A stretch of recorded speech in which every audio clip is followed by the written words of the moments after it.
Assalamualaikum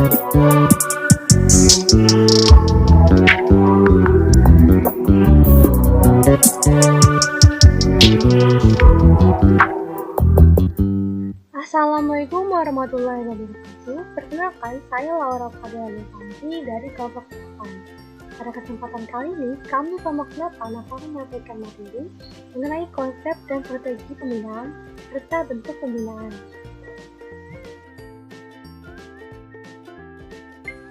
Kelompok 8 beranggotakan saya sendiri, Laura Fadila Devanti, kemudian ada Syifa Diningsih, Ibnu Akram, dan Muhammad Rashid Rafi. Sebelum mengetahui lebih lanjut mengenai strategi pembinaan dan bentuk pembinaan, di sini saya akan menyampaikan materi pengertian strategi, pembinaan, dan kompetensi. Menurut Cloyd dan Jock tahun 1989, strategi adalah rencana yang disatukan, luas, dan berintegrasi yang menghubungkan keunggulan strategis perusahaan dengan tantangan lingkungan yang dirancang untuk memastikan bahwa tujuan utama dari perusahaan dapat dicapai melalui pelaksanaan yang tepat oleh organisasi. Kemudian menurut C.R. David tahun 1976, strategi merupakan usaha untuk memperoleh kesuksesan dan keberhasilan dalam mencapai tujuan. Selanjutnya ada pengertian pembinaan.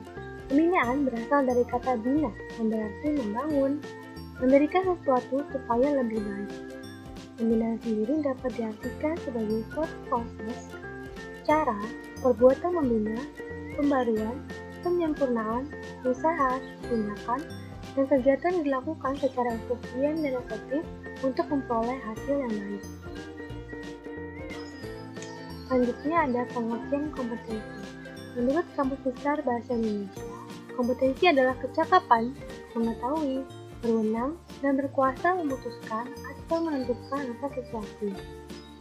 Maka menurut Debregut tahun 1994, kompetensi adalah karakteristik yang dimiliki oleh individu dan digunakan secara tepat dengan cara yang konsisten untuk mencapai kinerja yang diinginkan.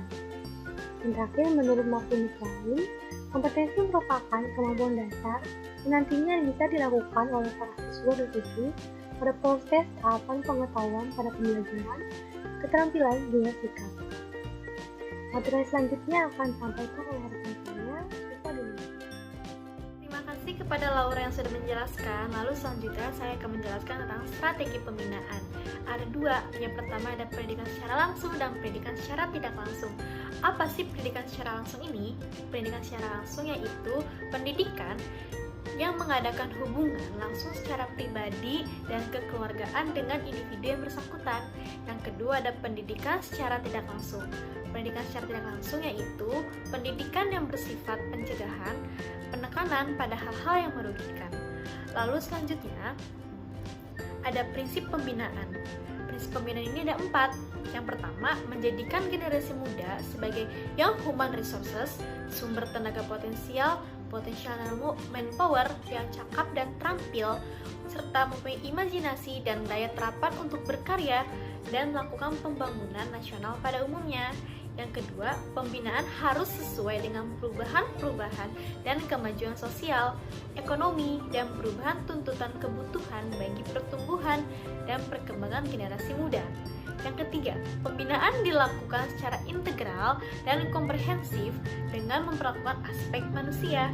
Yang keempat, tanggung jawab pembinaan tidak hanya terletak pada pemerintahan saja, akan tetapi pada masyarakat, lembaga pendidikan formal atau sekolah, lembaga pendidikan non formal, keluarga, dan generasi muda itu sendiri.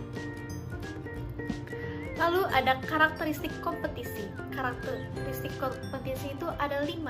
Yang pertama, motivasi atau motivasi, yaitu sesuatu yang secara konsisten menjadi dorongan, dipikirkan atau diinginkan seseorang untuk kemudian menjadi penyebab munculnya suatu tindakan. Lalu yang kedua ada bawaan atau trait. Bawaan merupakan suatu kecenderungan untuk secara konsisten merespon situasi atau informasi yang diterima individu. Lalu yang ketiga ada konsep diri atau self-concept, yaitu perilaku, nilai, sifat yang menggambarkan pribadi seseorang individu. Lalu yang keempat ada pengetahuan atau knowledge, yaitu Keahlian yang dimiliki seorang individu berdasarkan informasi yang dimiliki pada suatu bidang tertentu. Yang kelima ada keterampilan atau skill, yaitu kepandaian atau kemampuan untuk melakukan suatu aktivitas mental maupun fisik tertentu. Kompetensi skill ini terdiri atas analitis dan berpikir konseptual. Terima kasih, selanjutnya akan dijelaskan oleh rekan saya yaitu Ibnu. Terima kasih sebelumnya kepada Saudari Siva. Selanjutnya ada strategi pelaksanaan pembinaan. Apa saja sih strategi pelaksanaan pembinaan peserta didik itu? Pertama, melalui pembinaan ketakwaan. Pembinaan ketakwaan kepada Tuhan Yang Maha Esa bertujuan menghindari perbuatan yang melanggar norma agama. Tentunya juga menghindari dari perbuatan-perbuatan yang keji dan munkar. Ketakwaan adalah derajat ketakutan seseorang kepada Tuhan Yang Maha Esa dengan melaksanakan apa yang diperintahkan dan menghindari larangannya. Para pembina kepesertaan didikan dapat menanamkan rasa ketakwaan ini pada peserta didik melalui unjuk kegiatan berupa misalnya 1. Pelaksanaan ibadah sesuai dengan ajaran agama masing-masing. Kedua, melalui peringatan hari-hari besar keagamaan. Ketiga, pelaksanaan pengabdian sosial kemanusiaan.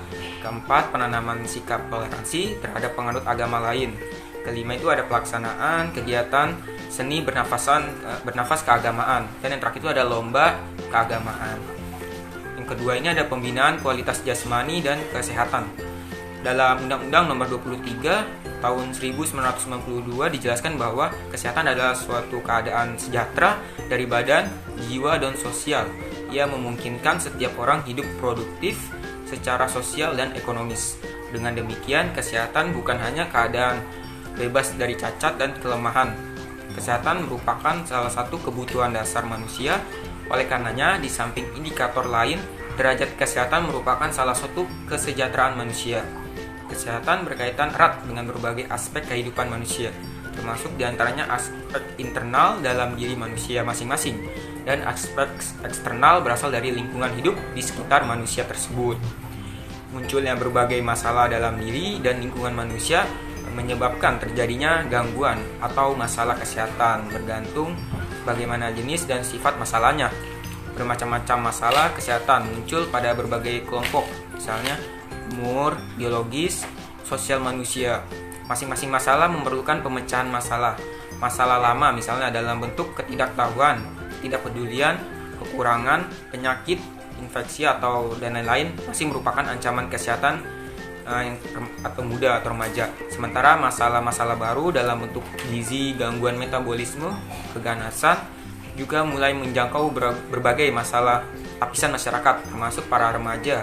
Sementara masalah remaja yang sebagian besar merupakan komplikasi dari pertumbuhan dan perkembangan remaja menuju ke dewasaannya. Pembinaan peserta didik dalam kualitas jasmani dan kesehatan sebagai gerakan sosial dapat menjadi fasilitator para peserta didik atau remaja untuk mengenal, menganalisis, dan menangani masalah-masalah. Kualitas jasmani dan kesehatan peserta didik dalam rangka pembangunan generasi mendatang yang lebih sehat dan lebih berkualitas, serta terhindar dari penyalahgunaan obat terlarang.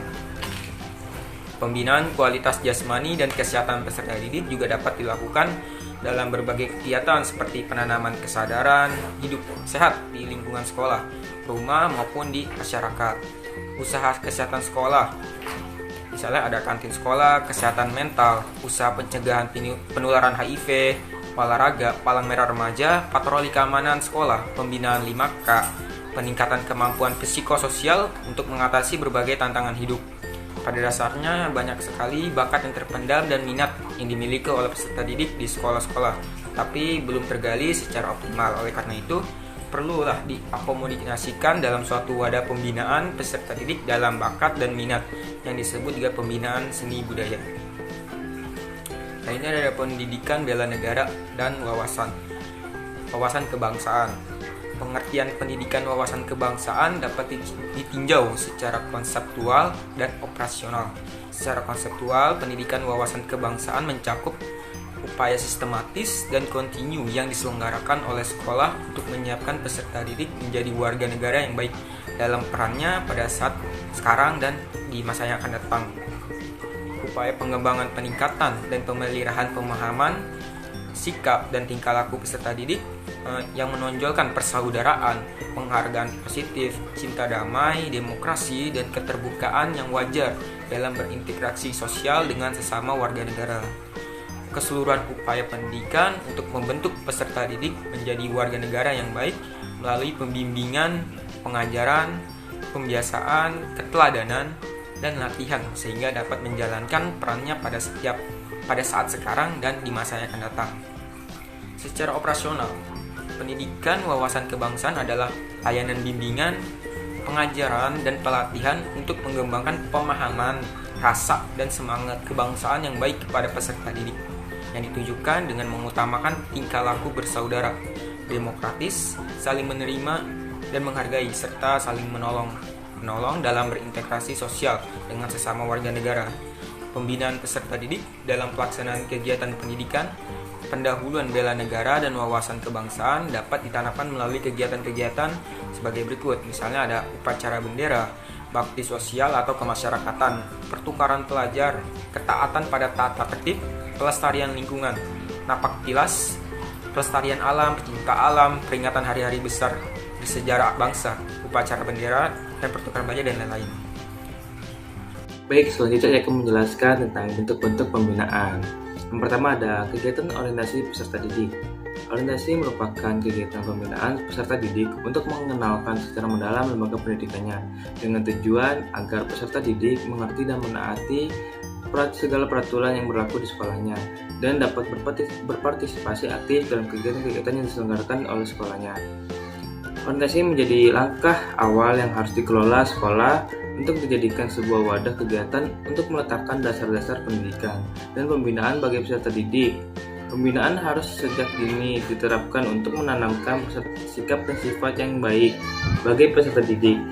Pembinaan keberagaman juga harus diawali dengan meletakkan dasar-dasar keagamaan seperti ketauhidan dan ibadah alamiah sehari-hari.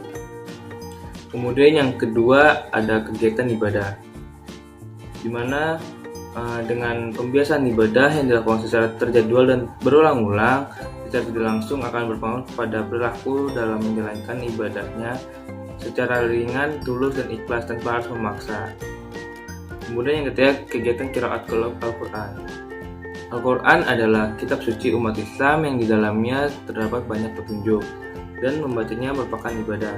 Jadi sangat penting pembinaan untuk dapat membaca Al-Quran dengan baik dan benar sesuai dengan kaidah ilmu tajwidnya. Pembinaan yang lebih diutamakan pada tingkat Iqra dan Al-Quran. Pembelajaran bacaan Iqra menjadi dasar untuk membaca Al-Quran, sedangkan yang tingkat Al-Quran fokus membenahi bacaan yang sesuai dengan kaidah yaitu ilmu tajwidnya. Kemudian yang keempat adalah daurah ilmiah dan Islamiyah. Pengetahuan yang didapat dalam proses pembelajaran di kelas mesti harus dikembangkan dengan kegiatan-kegiatan keilmuan lainnya. Pendalaman dan penambahan keilmuan agama, contohnya membuat kegiatan daurah ilmiah dan Islamiyah yang dikemas dalam kegiatan pondok Ramadan maupun kegiatan khusus.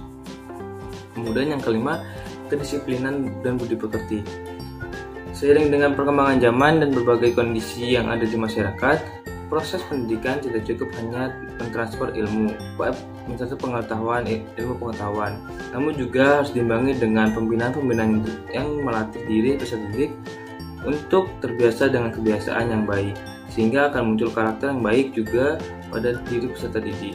Proses pendidikan dengan melatih peserta didik harus semakin dikembangkan dimulai dari hal kecil yang dilakukan dalam kehidupan sehari-hari, dan dalam melatih peserta didik, guru dan komponen sekolah atau harus hadir sebagai pembina dan pelatih.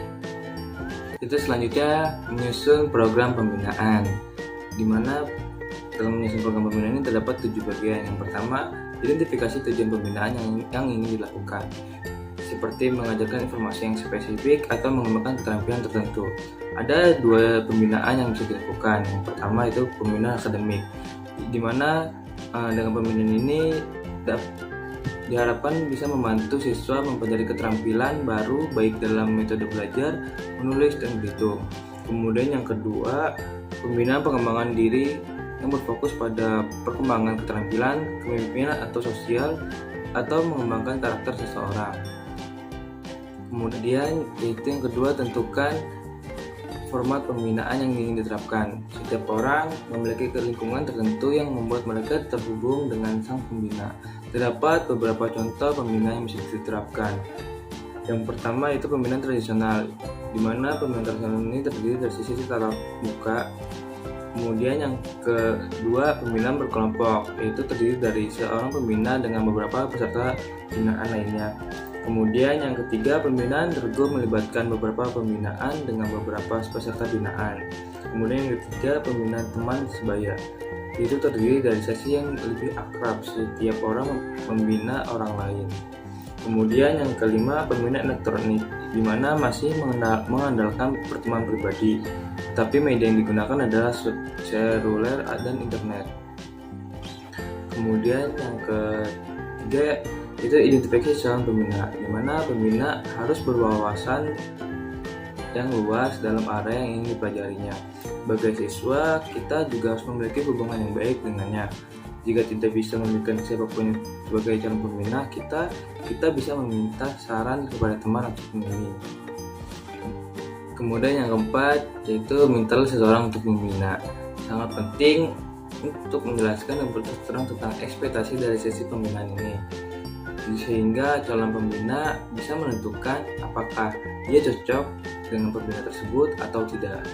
Kemudian yang kelima, pikirkan aktivitas atau diskusi yang akan dilakukan, di mana dalam sesi ini memiliki tujuan tertentu untuk mengeksplorasi berbagai hal yang bisa dipelajari dalam pembinaan tersebut.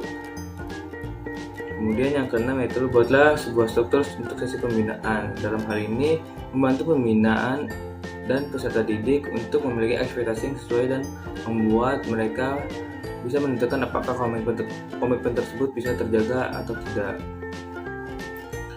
Kemudian yang ketujuh itu berkomitmenlah terhadap pembinaan. Kepercayaan dan keandalan adalah sebuah faktor penting dalam memperkuat hubungan pembinaan tersebut. Setiap orang harus setuju untuk datang tepat waktu secara teratur. Mereka juga bisa memenuhi kewajiban pribadi yang disetujui untuk dilakukan pada masa pembinaan. Sebagai contoh, jika membaca sebuah buku bersama, setiap orang harus menyelesaikan tugas membaca mereka di setiap pertemuannya. Sekian dari pemaparan kelompok kami, kurang lebihnya mohon maaf. Wassalamualaikum warahmatullahi wabarakatuh.